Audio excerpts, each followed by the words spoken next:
Me llevé todo lo que era mío cuando mi compañera de cuarto me pidió que me fuera. Nunca olvidaré el día que Sara y yo firmamos el contrato de aquel apartamento en el tercer piso del número 24 de la calle Ibiza. Fue un jueves lluvioso de octubre, y recuerdo cómo la lluvia corría por los ventanales de la agencia inmobiliaria mientras ambas firmábamos con una mezcla de solemnidad y euforia contenida. El apartamento tenía ese olor característico a pintura nueva y sueños por estrenar. Pasamos aquel primer fin de semana midiendo cada rincón con una cinta métrica rosa que su abuela le había regalado, discutiendo con una seriedad cómica sobre si el sofá debería ir contra la pared este u oeste para aprovechar mejor la luz del atardecer. Compramos aquel sofá de terciopelo verde de segunda mano que se convirtió en nuestro fuerte, donde pasamos incontables noches viendo películas de terror abrazadas, compartiendo un mismo edredón y nuestros sueños más íntimos. Sara, con su energía creativa y su desorden vital que consideraba parte de su proceso artístico, y yo, con mi necesidad casi terapéutica de orden y planes meticulosos a 5 años vista, creíamos ser el equipo perfecto, dos piezas de un puzzle que encajaban milagrosamente contra todo pronóstico. Llegamos a crear rituales tontos pero significativos, como nuestras cenas de los miércoles donde alternábamos cocinando platos extravagantes, o nuestras mañanas de domingo leyendo el periódico en silencio compartido, acompañadas solo por el tintineo de las cucharas en las tazas de café. Pero la convivencia, con su implacable exposición de las diferencias más profundas, empezó a erosionar nuestra amistad con la persistencia del agua sobre la piedra. Lo que comenzó como pequeñas molestias que incluso nos causaban gracia, un plato suyo olvidado en el fregadero, una toalla mojada en mi cama, sus pinceles dejados a secar sobre mis apuntes de la universidad, se convirtió en una guerra fría de resentimientos acumulados y gestos pasivo-agresivos. Yo desarrollé el hábito enfermizo de contabilizar mentalmente cada desequilibrio, cada vez que compraba el papel higiénico, cada vez que limpiaba el baño que ambas usábamos, cada vez que recogía su correo acumulado en el buzón. Su vida social se expandía por el apartamento como una mancha de vino tinto en nuestra alfombra blanca, mientras yo me refugiaba en mi habitación, usando auriculares con cancelación de ruido para bloquear las risas y conversaciones que ya no me incluían. La tensión se volvió tan espesa que podía saberse en el aire, y nuestras conversaciones se redujeron a breves intercambios funcionales sobre facturas y tareas domésticas, muy lejos de las confidencias profundas que alguna vez compartimos hasta el amanecer. Empecé a notar cómo evitábamos conscientemente estar en la misma habitación, cómo calculábamos nuestros horarios para no coincidir en la cocina, como algo que había sido nuestro santuario se convertía en un campo de batalla silencioso.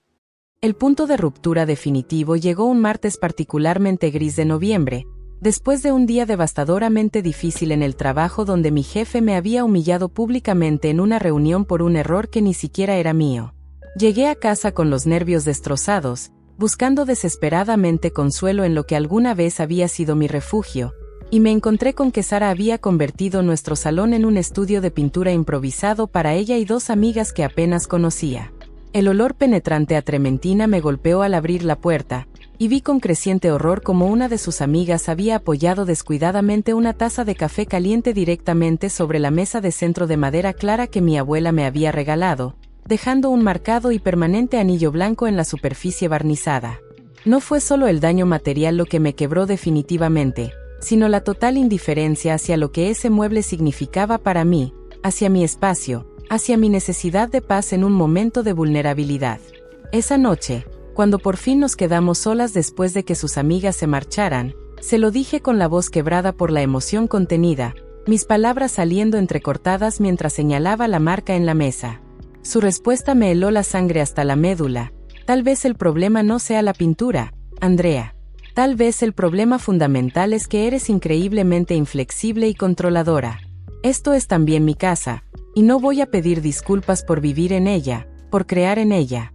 Si no te gusta como elijo vivir, la solución es bastante simple, puedes irte. La semana siguiente fue un surrealista y emocionalmente agotador torbellino de búsqueda desesperada de piso y meticuloso embalaje de mis recuerdos. Cada objeto que guardaba en esas cajas de cartón marrón era un pedazo de nuestro pasado compartido que enterraba ceremonialmente. Encontré, escondido detrás de su cabecero, el pendiente de plata que había perdido meses atrás y que habíamos buscado juntas por todo el apartamento, descubrí, aplastadas entre las páginas de un libro de texto, las entradas del cine de nuestra primera salida como roomies. Rescaté de la basura, donde alguien las había tirado, las notas tontas y llenas de corazones que nos dejábamos en la nevera durante aquellos primeros meses idílicos. Sara, por su parte, actuaba con una normalidad desconcertante y casi ofensiva, procediendo con su rutina diaria como si mi partida inminente fuera un simple trámite administrativo más, como cambiar una bombilla fundida. Nuestras interacciones se redujeron al mínimo indispensable para coordinar el uso de los espacios comunes, dos extrañas incómodas compartiendo un limbo temporal cargado de fantasmas de lo que fuimos.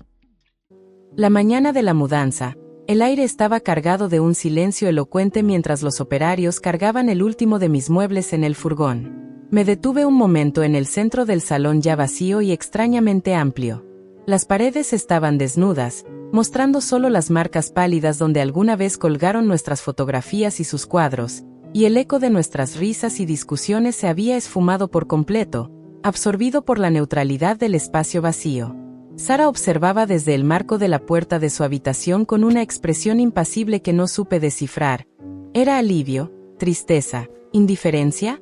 Justo cuando pensé que podríamos intercambiar al menos unas palabras de despedida que sellaran con algo de dignidad aquellos años compartidos, ella dijo con una voz fría y calculadora que no era la de la amiga que conocí en la universidad.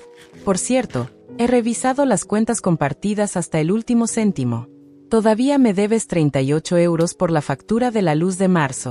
Supongo que te los transferiré cuando estés convenientemente instalada en tu nuevo lugar. Sus palabras me atravesaron como un cuchillo glacial, reduciendo brutalmente todos nuestros años de amistad, de sueños compartidos y de intimidad a una miserable deuda de 38 euros. Al bajar las escaleras del edificio por última vez, cada paso resonaba como un martillazo en el ataúd de nuestra amistad, y sentí una claridad brutal y liberadora inundarme.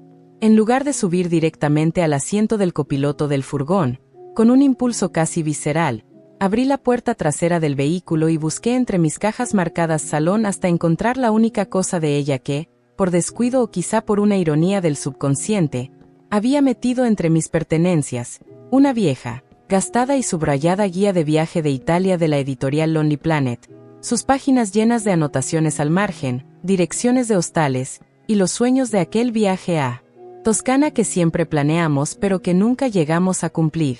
Subí las escaleras de dos en dos, con una determinación que me sorprendió a mí misma, y llamé a la puerta con los nudillos. Todavía tenía la llave en mi bolsillo, pero ya no me pertenecía usarla. Ese gesto habría traicionado el significado mismo de mi partida. Cuando Sara abrió, con los ojos inesperadamente enrojecidos y una expresión de genuina sorpresa, no pronuncié una sola palabra. Solo extendí mi brazo y le alcancé la guía. Su mirada se desplomó inmediatamente hacia el desgastado lomo azul del libro, y comprendió, demasiado tarde, el demoledor peso simbólico de aquel gesto silencioso. «Andrea, espera», dijo con voz quebrada y notablemente más pequeña cuando ya me giraba para marcharme definitivamente. «¿Crees que algún día, con el tiempo, podríamos?» No la dejé terminar la frase. Me volví hacia ella por última vez, con una calma y una firmeza que me sorprendieron incluso a mí misma. La miré directamente a los ojos, aquellos ojos en los que alguna vez creí ver a mi hermana elegida, y le dije con una voz tranquila pero cortante como el cristal: «Los 38 euros, quédatelos. Considera que es un precio más que justo por la lección más valiosa que he aprendido, saber exactamente quién eres». Mientras el furgón de mudanza se alejaba lentamente de la acera, haciendo crujir la grava bajo sus ruedas, me obligué a no mirar hacia atrás. No hacia la fachada del edificio que durante años llamé hogar, ni hacia su figura ahora diminuta y patética asomada a la ventana del tercer piso. En su lugar, clavé mi mirada firmemente hacia adelante, hacia la avenida despejada que se extendía ante mí, llena de posibilidades desconocidas, y sentí una paz profunda y genuina, mezclada con una tristeza serena por lo perdido, pero también con una excitación contenida por lo porvenir. No me llevaba solo mis pertenencias físicas en esas cajas de cartón marrón, me llevaba mi identidad recuperada, mi integridad intacta, el respeto reencontrado por mí misma, y la lección más valiosa de todas, que algunas puertas, por doloroso que sea, deben cerrarse para siempre con llave y tirar la clave, para que otras nuevas, las que conducen a tu auténtica vida, puedan abrirse de par en par.